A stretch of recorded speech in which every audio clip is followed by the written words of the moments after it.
The Game just ended his own career on live television, and Kendrick Lamar didn't say a single word.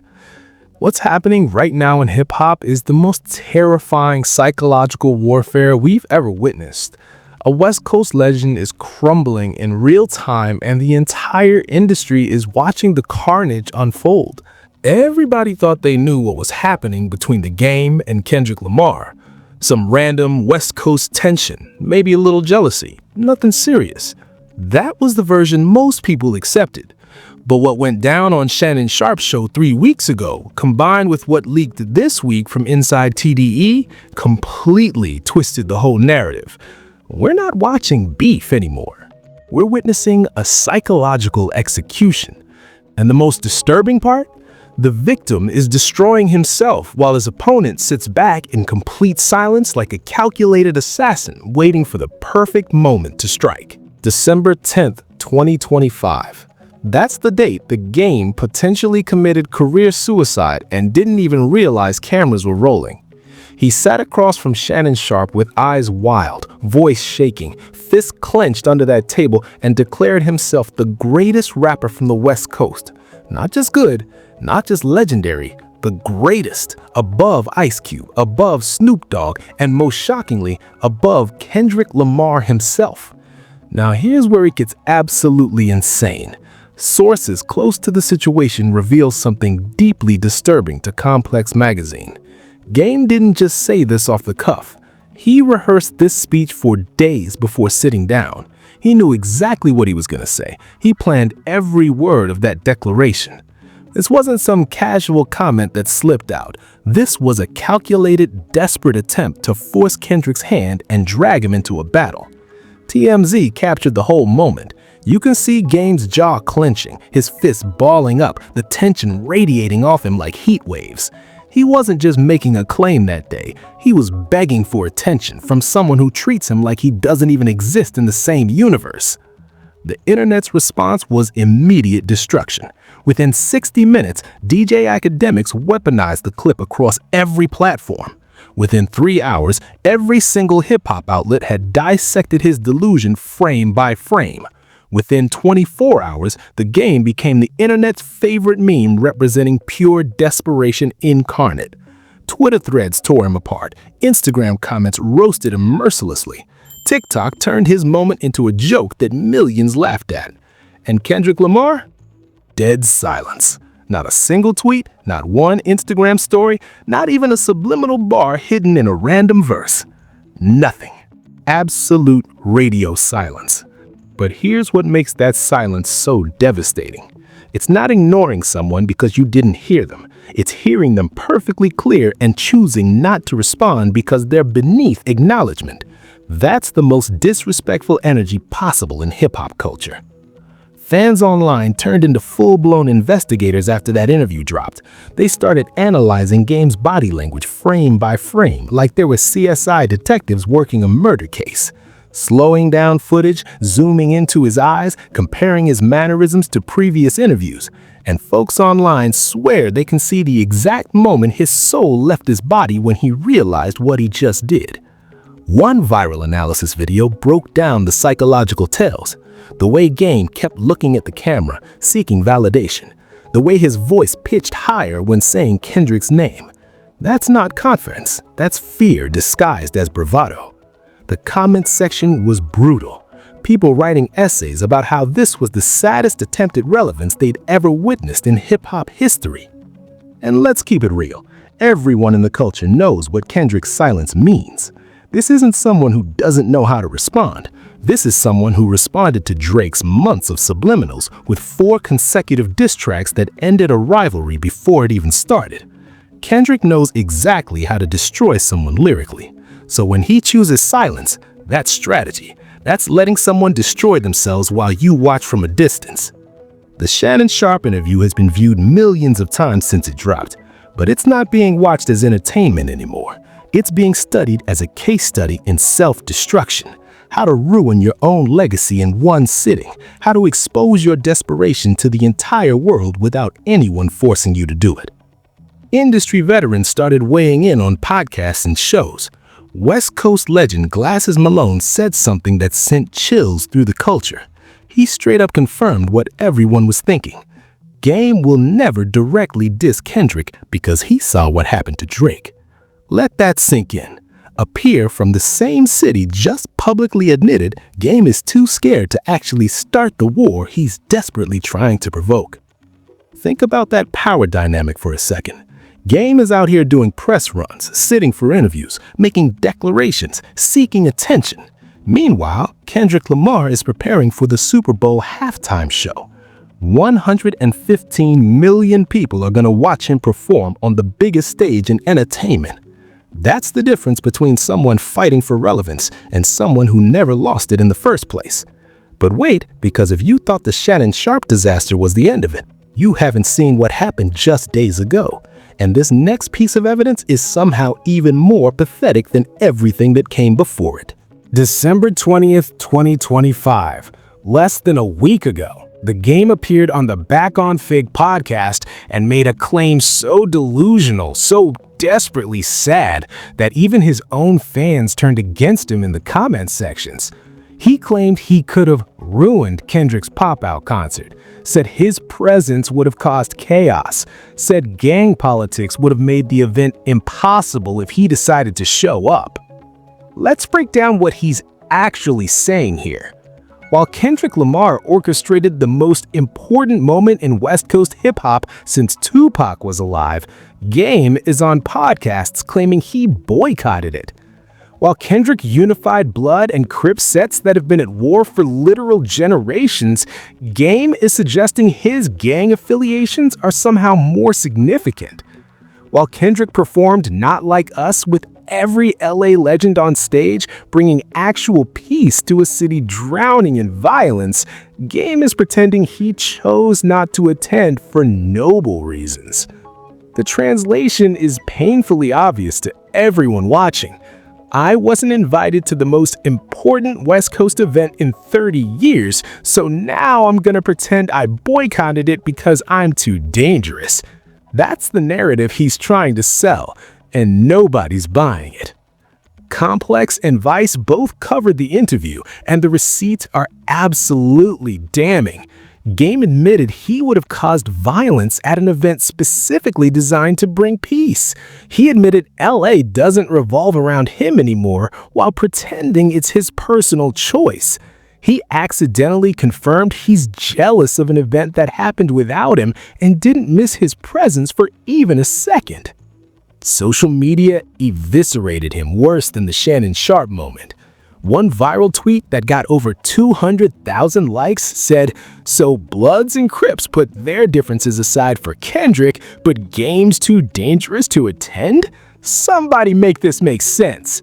Another comment with thousands of retweets read, "Game really out here claiming he's more important than peace in Los Angeles."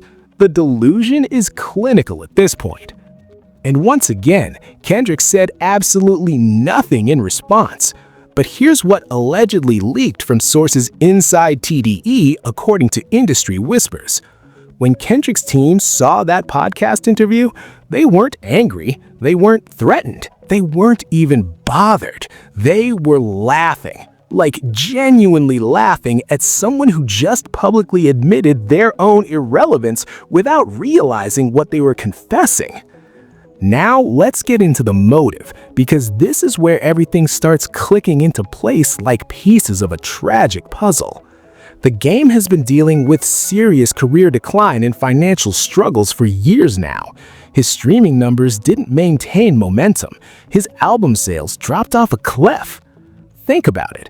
This is someone who went from multi-platinum success and genuine West Coast respect to fighting for podcast invitations and begging for attention from peers who've surpassed him. Back in his peak era, people estimated Game was pulling in millions annually from music, touring, and endorsements. But now he's reportedly struggling to maintain relevance in an industry that moved past his style years ago. Meanwhile, Kendrick Lamar is still out here showing he's literally untouchable. Super Bowl performer, Pulitzer Prize winner. Every album he drops becomes an instant classic. Every move he makes shifts the entire culture. That kind of success disparity can spark some real envy fast, especially when you're from the same city, especially when you remember being the bigger name first, especially when you watch someone younger completely eclipse your legacy and do it with universal respect you never quite achieved. The game's history reads like a playbook for career suicide through unnecessary beef. 50 Cent destroyed him publicly, and that beef nearly ended everything.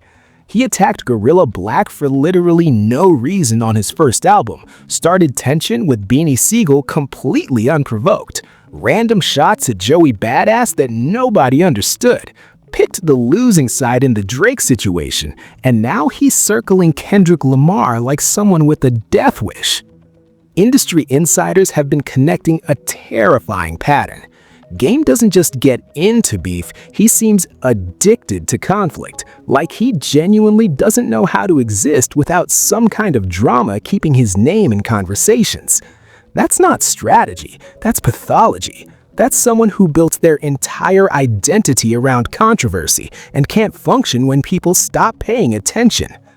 Put all that together and it looks like the perfect recipe for what we're watching right now.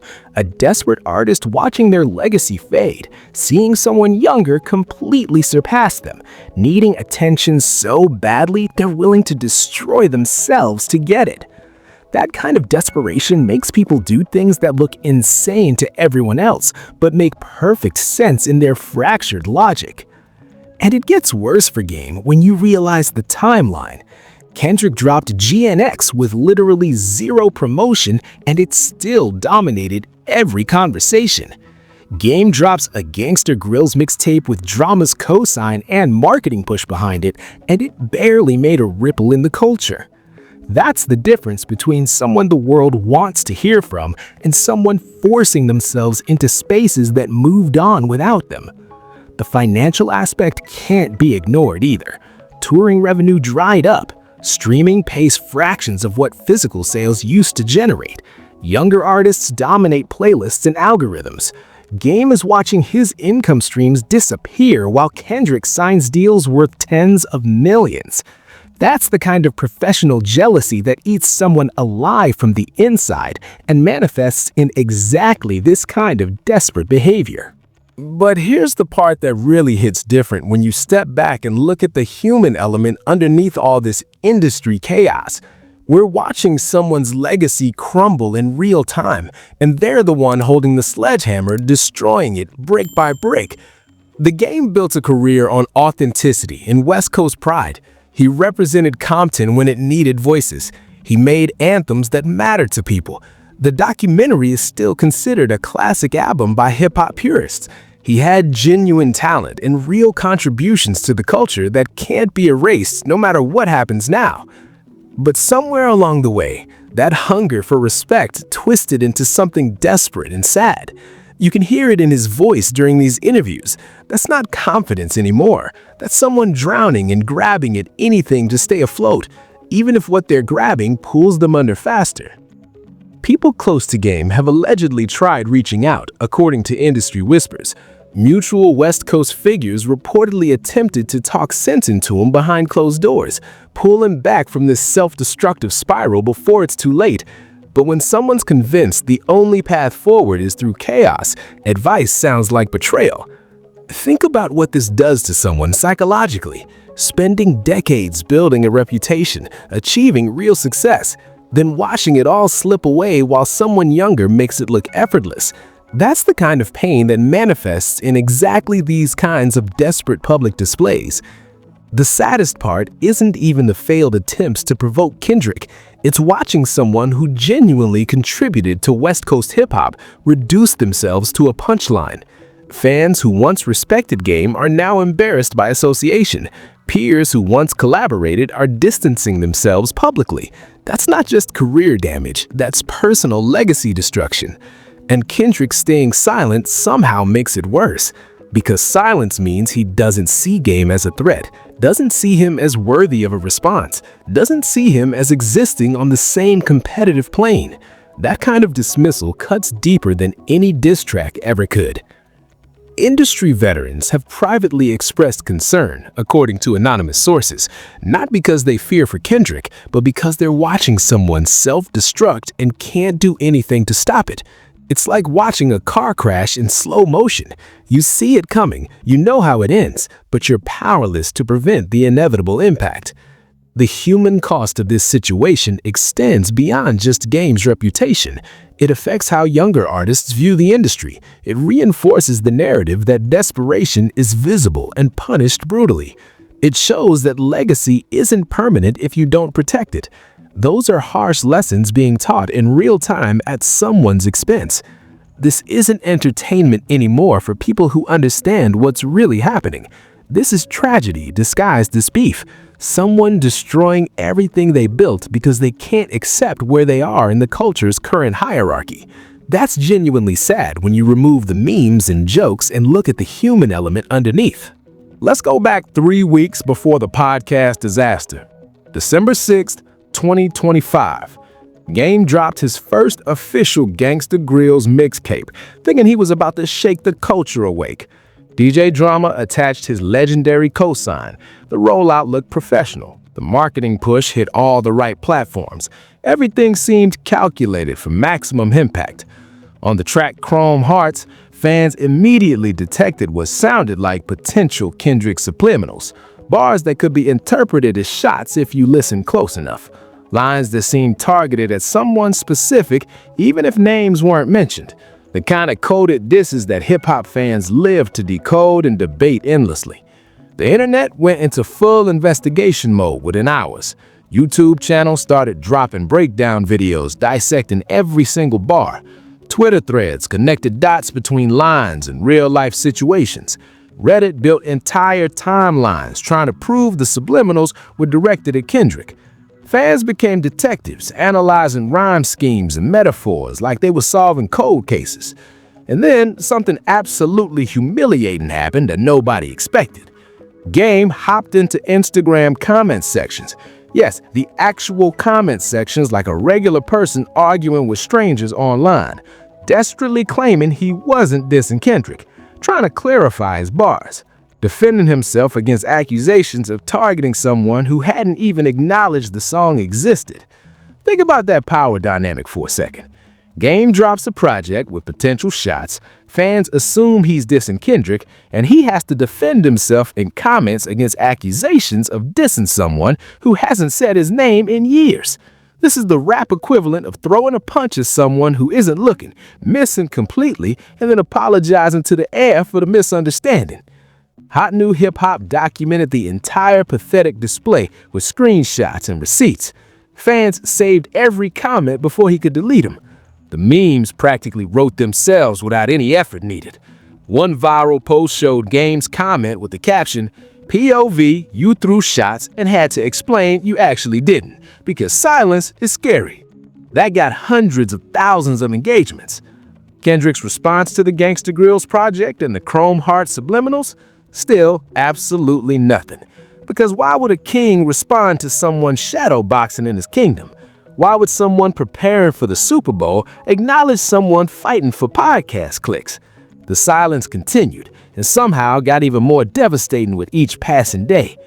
But while Kendrick maintains his weaponized silence like a psychological warfare tactic, his family at TDE decided to send their own messages.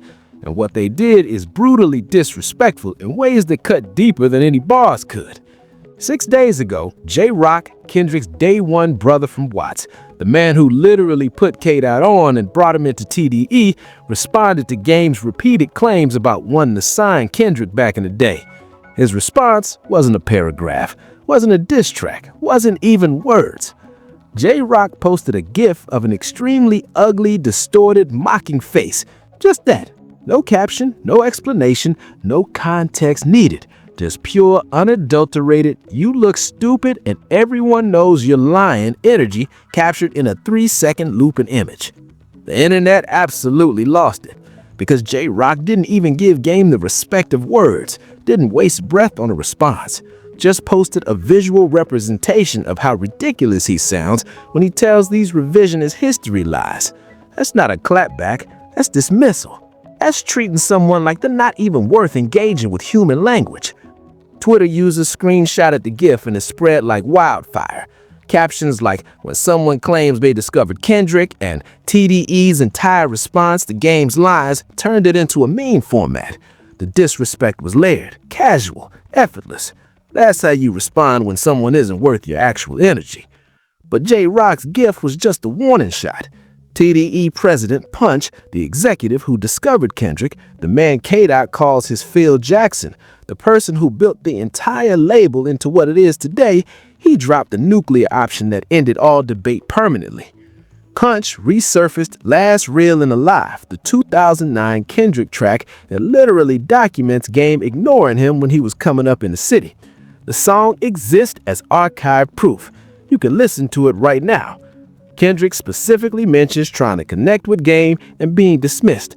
It's not speculation, it's documented history in audio format. But here's what makes Punch's move psychologically devastating, beyond just posting a link. He didn't argue. He didn't debate Game's version of events.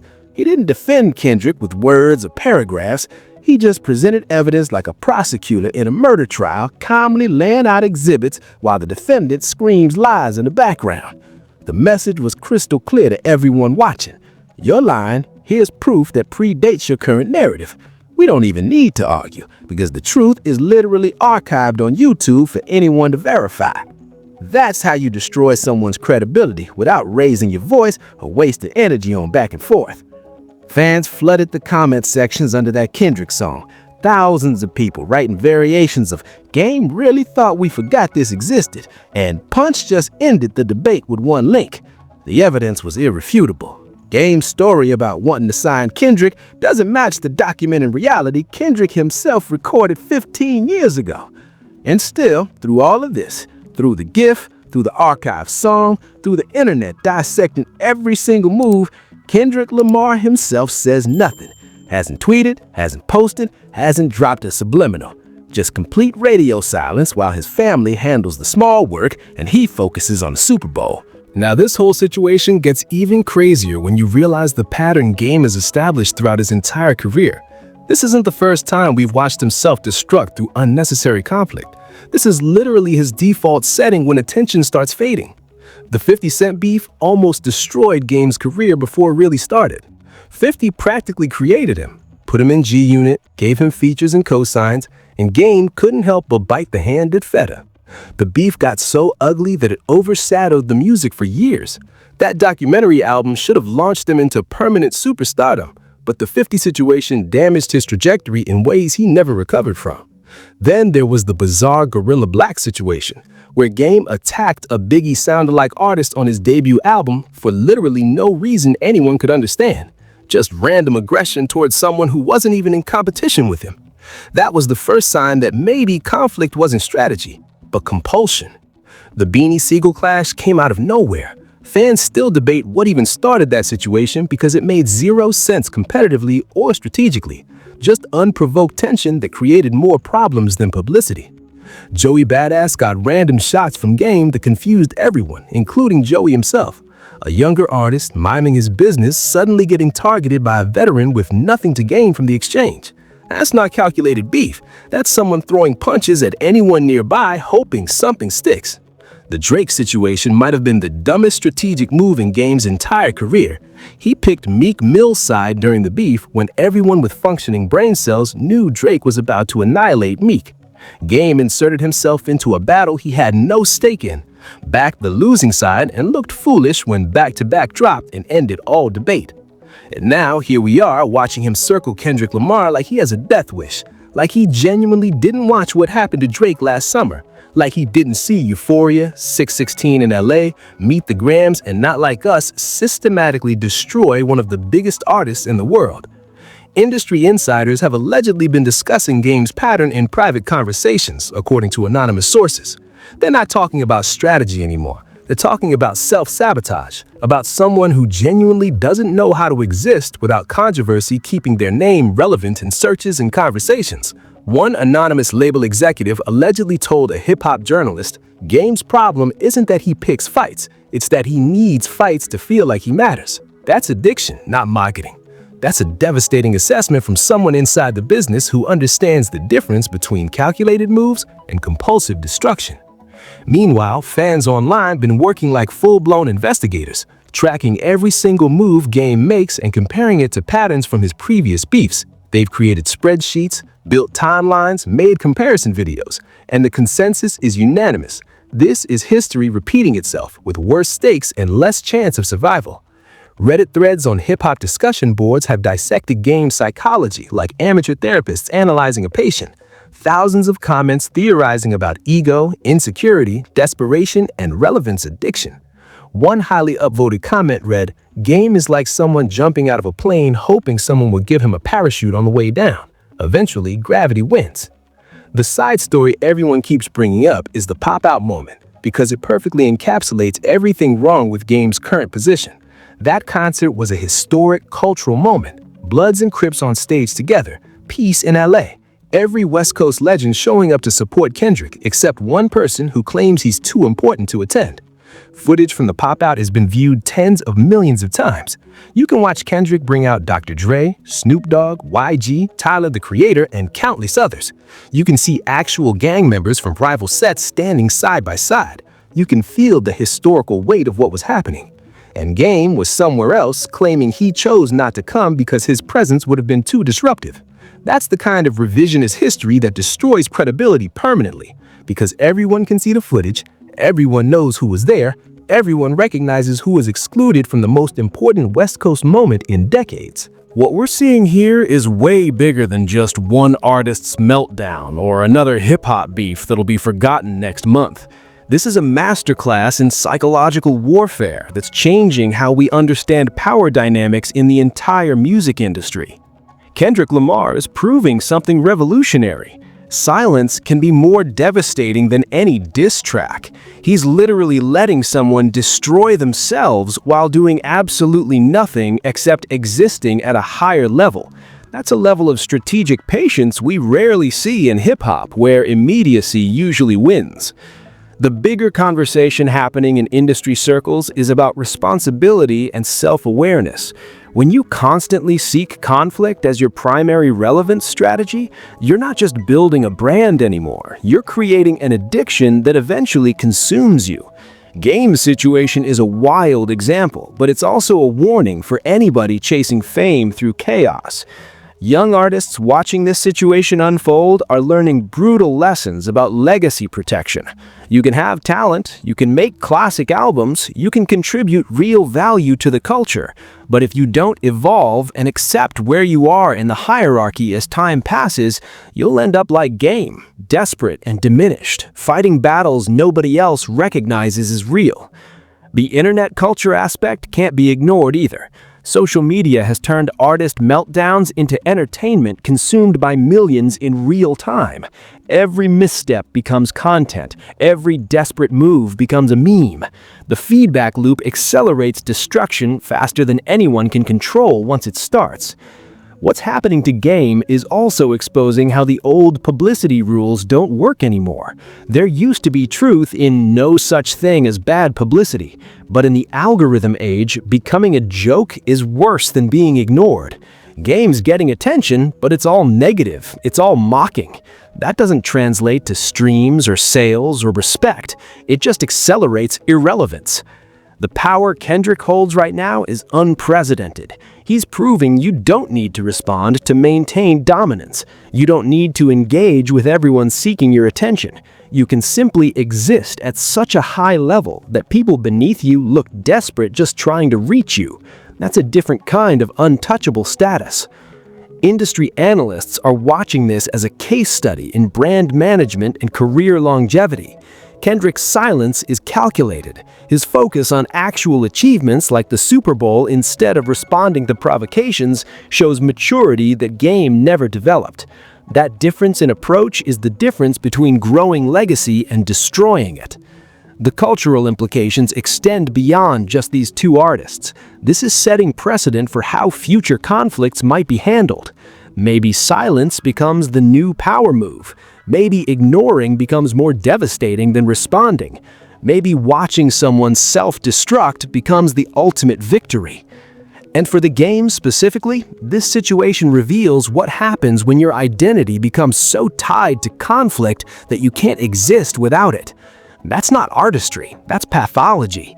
That's someone who built their entire sense of self around drama and now can't function when the drama doesn't include them anymore. Here's the horrifying reality nobody's saying out loud, but everyone's thinking.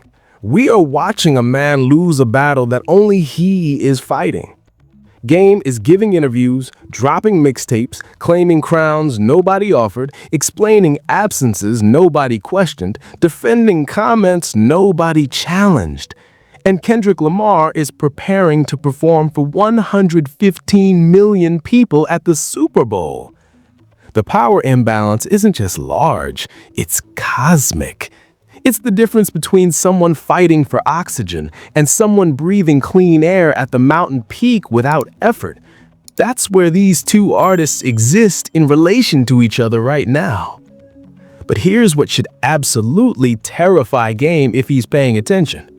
Kendrick Lamar is always 5 moves ahead, has been his entire career, always will be based on every pattern we've seen. He predicted Drake's moves before Drake made them. He predicted how the industry would respond to the beef. He predicted how NotLikeUs would take over the entire summer. He predicted the Super Bowl opportunity coming. That's not luck. That's someone operating on a different intellectual level than everyone else in the game. So the question haunting every hip-hop discussion right now is, what is Kendrick predicting about Game? If Game spent the last month painting targets on his own back, loading magazines with desperation, writing his own obituary in interview transcripts, then what has Kendrick spent the last month doing? Loading the chamber in complete silence, planning something for the Super Bowl stage, collecting every desperate comment for one devastating response. The scariest part is we don't know. Nobody knows, except Kendrick and maybe his closest circle. That uncertainty is psychological torture for someone like Game who needs immediate feedback and response to feel relevant. Some fans theorize Kendrick is saving everything for the Super Bowl performance. Imagine 115 million people watching, and Kendrick drops a surprise bar that ends Game's career in front of the entire world. That would be the most devastating public execution in hip-hop history. Other theories suggest Kendrick already responded and we just didn't catch it yet. Maybe there's a bar on GNX we missed, a hidden message in a recent verse, a chess move 5 steps ahead of where we're all looking. That's entirely possible with someone as calculated as Kendrick. The darkest theory circulating in industry circles, Kendrick's silence isn't strategic at all. It's genuine indifference. He literally doesn't think about Game, doesn't consider him a threat, doesn't see him as existing on the same competitive plane. And that possibility is more devastating than any diss track could ever be. Because if Kendrick is strategizing, Game at least matters enough to plan around. But if Kendrick genuinely doesn't care, if Game's desperate attempts at provocation don't even register as worth acknowledging, that's complete career death. That's being erased not through violence, but through utter dismissal. The internet is watching this unfold with fascinated horror. The West Coast is watching and choosing sides without anyone forcing them to.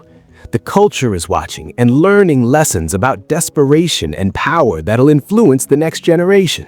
And Kendrick Lamar still saying absolutely nothing, which is somehow the loudest threat of all. Stay locked in because this story is far from over. More details are dropping every single day. More clues keep surfacing. And reports say Game might be planning a full diss track response, which would either save his career or absolutely end it depending on how Kendrick chooses to move. The Super Bowl is coming, February 9th, 2026. That's Kendrick's stage. That's his moment in front of the entire world. And nobody knows if he'll use that platform to address this situation or ignore it completely.